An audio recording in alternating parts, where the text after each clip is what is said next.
నువ్వట దేవుని సొత్తట. మీరు నా సొత్తు అని ఆయన అంటే, మాదిగలమేమో, మాలాళమేమో, దుమ్ము వంటి వాడిని, ధూళి వంటి వాడిని, బురద వంటి వాడిని, బురదలోని దరిద్రపు పురుగు వంటి వాడిని. ఇదేనా నీ భాష?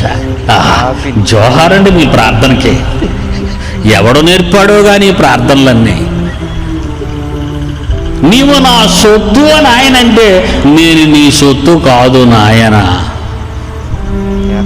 ఈ పేతురు రాసిన మొదటి పత్రిక 2వ అధ్యాయము 9వ వచనం మీరెవరో చెప్తున్నాడు చూడండి.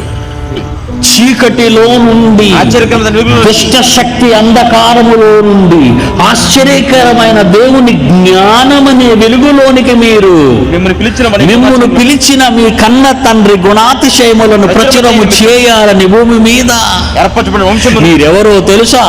ఏర్పరచబడిన వంశము. మొగల వంశము కాదు, మౌర్యుల వంశం కాదు, చోళుల వంశం కాదు,